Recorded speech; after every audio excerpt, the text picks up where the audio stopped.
அண்ணன் சீமான் அவர்களை வைத்து இந்த படத்துக்கு ஒரு அறிமுக கூட்டம் நடத்தணும் அப்படிங்கிற என்னுடைய முழு விருப்பம். ஆனால் என் பையன் என்கிட்ட கேட்ட கேள்வி என்ன தெரியுமா?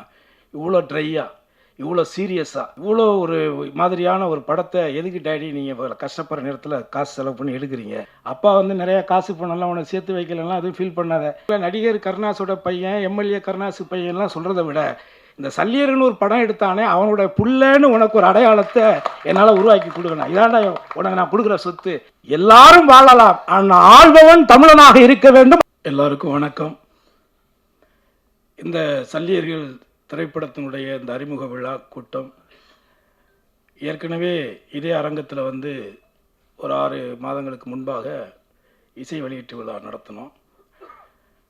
அதை கடந்து ஒரு படத்துக்கு அடுத்து இன்னொரு நிகழ்ச்சி, இசை நிகழ்ச்சி, அந்த ஒரு ட்ரெய்லர் மறுபடி ஒரு காட்சி பிரத்யேகமாக ஏற்பாடு பண்ணதுக்கு ஒரே அடிப்படை காரணம், அண்ணன் சீமான் அவர்களை வைத்து இந்த படத்துக்கு ஒரு அறிமுக கூட்டம் நடத்தணும் அப்படிங்கிற என்னுடைய முழு விருப்பம். இதில் எந்த மாற்று கருத்தும் கிடையாது. நான் ரொம்ப வருஷமாக சினிமாவில் இருக்கேன், உங்களுக்கு தெரியும். அண்ணன் கூட நிறையா ஒர்க் பண்ணியிருக்கேன், பழகியிருக்கேன், ஒன்றா இருந்திருக்கேன்.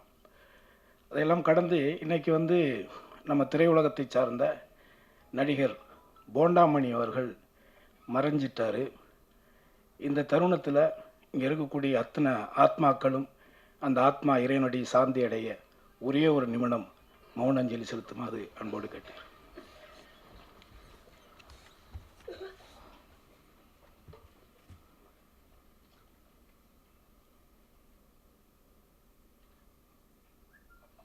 நன்றி. இந்த விழாவினுடைய அழைப்பை ஏற்று இங்கே வந்திருக்கக்கூடிய இந்த படைப்பினுடைய இந்த படத்தை நான் எடுக்கணும் அப்படிங்கிறதுக்கு எனக்கு முதல்ல கிட்டு அவர்கள் கூட்டிகிட்டு வந்தது அண்ணன் ராவணன் அவர்கள். இவர் வந்து பரமக்குடியில் இருக்கார். ரொம்ப சராசரியான ஒரு சாதாரண ஒருத்தர் தான், பெரிய வசதி வாய்ப்புகள்லாம் கிடையாது. ஆனால் இந்த படம் எடுப்பதற்காக முன்படமாக 10 லட்சம் ரூபாயை முதன்முறையாக கொடுத்து இதை துவக்கி வைத்தது இவர் தான்.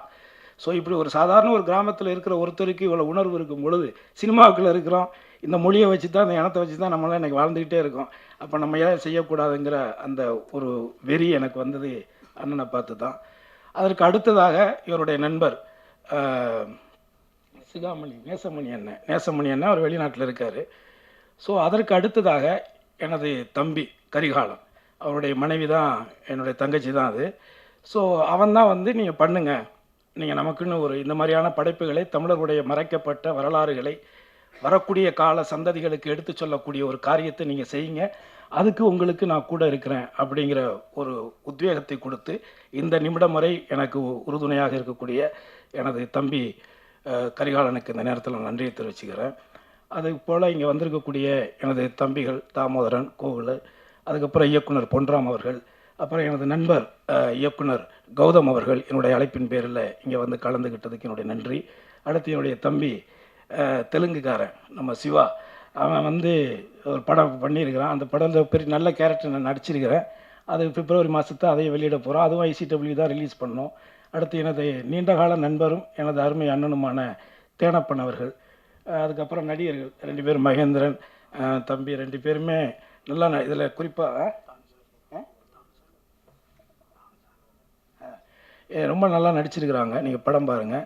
அடுத்து என்னுடைய அழைப்பை ஏற்று வந்து முதலாக தன்னுடைய வாழ்த்துறையை வழங்கி சென்றக்கூடிய எனது அப்பா தானு அவர்களுக்கு இந்த நேரத்தில் என்னுடைய நன்றி.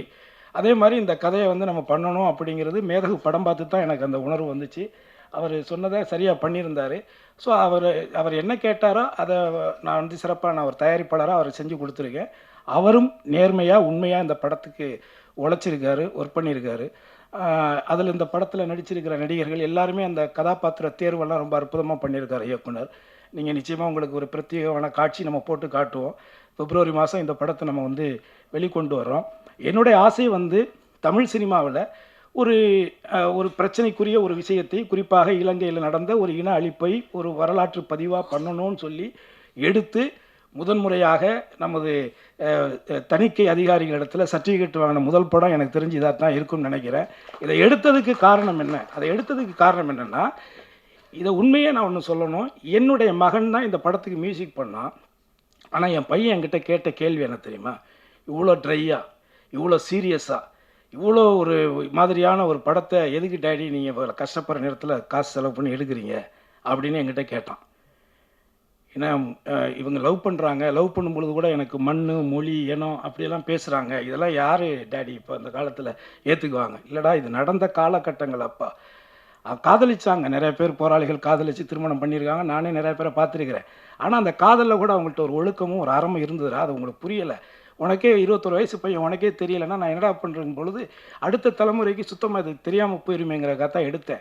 ஆனால் அப்போ என் பையன்கிட்ட ஒரே ஒரு வார்த்தை சொன்னேன், தம்பி அப்பா வந்து நிறையா காசு பணம்லாம் உன்னை சேர்த்து வைக்கலன்னா அதுவும் ஃபீல் பண்ணாத, ஃப்யூச்சரில் நீ நடிகராக எப்படியாவது ஒரு இடத்துல ஒரு ஆள் ஆயிடுவேன்.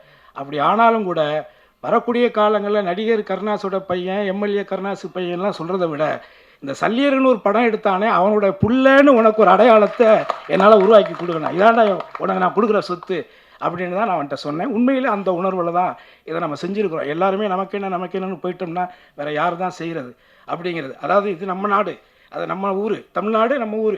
இந்த ஊரில் எல்லாரும் வாழலாம், ஆனால் ஆள்பவன் தமிழனாக இருக்க வேண்டும். அதற்கான சீமானவர்களை உரையாற்ற வருக வருக என்று நான் வரவேற்கிறேன். கருணாசனன் மற்றும் இந்த படத்துக்கு விழாவிற்கு வந்திருக்கிற அனைவருக்கும், பத்திரிகை நண்பர்களுக்கும் வணக்கம்.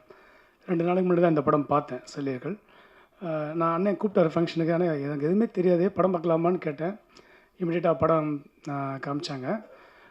உண்மையே சொல்கிறேன், உணர்வுபூர்வமான ஒரு அற்புதமான படைப்பு தான் அந்த செல்லியர்கள். இந்த படத்தில் வந்து நந்தினின்னு ஒரு கேரக்டர் நடிச்சிருக்காங்க. ரியலாகவே ஒரு அந்த அவங்களுக்கு எவ்வளோ நாள் ட்ரைனிங் கொடுத்தாங்கன்னு தெரியாது, அற்புதமாக அந்த பொண்ணு வந்து பேலன்ஸ் பண்ணியிருக்காங்க. இந்த படத்தில் வந்து என்ன பண்ணும் ஓகேவா?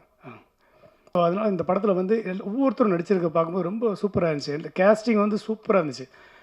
நந்தினி கேரக்டர் மட்டும் இல்லை, மற்ற எல்லா கேரக்டருமே அந்த டைரக்டர் வந்து கரெக்டாக கிட்டு சூப்பராக வேலை வாங்கியிருக்காரு. அது மட்டும் இல்லாமல் இது உணர்வுபூர்வமான ஒரு படமாக இருக்குது. இது ஒரு மண்ணை சார்ந்த உணர்வுபூர்வமான ஒரு படம். இதை படமாக சொல்கிறத விட நாவல் டைப்பில் இருந்துச்சு. அது ஒரு நாவலில் பார்த்தீங்கன்னா உங்களுக்கு எங்கே எப்படி வேணாலும் நீங்கள் எழுதிட்டு போயிடலாம். ஆனால் நாவலுக்குள்ளேயும் ஒரு விசுவலேஷன் பண்ணுறது ரொம்ப கஷ்டம் நாவலை. அந்த ஒரு உணர்வு தான் அந்த செல்லியில் எனக்கு கொடுத்துருச்சு படம் பார்க்கும்போது. எனக்கு ரொம்ப அந்த படத்தில் பிடிச்ச விஷயம் கேமரா ஒர்க் ஆகட்டும், அப்புறம் மற்ற காஸ்டிங் ஒர்க் ஆகட்டும். அதில் வந்து போர்க்காட்சிகள் வந்து பக்கா ட்ரைனிங் கொடுத்து பண்ணது மாதிரி இருந்துச்சுங்க. ட்ரைனர் கொடுத்துருப்பாங்கன்னு நினைக்கிறேன். அவ்வளோ கிளியராக இருந்துச்சு இந்த படம். ஸோ இந்த படத்தை நம்பி எடுத்த டீமுக்கும், கருணாசன் மற்றும் கிட்டு அந்த தயாரிப்பாளர், இந்த படத்தோட மியூசிக் டைரக்டர்ஸ் அனைவருக்கும் இந்த படம் ஒரு நல்ல ஒரு மைல் ஸ்டோனாக இருக்கும்னு வாழ்த்தி விடைபெற நன்றி, வணக்கங்கள்.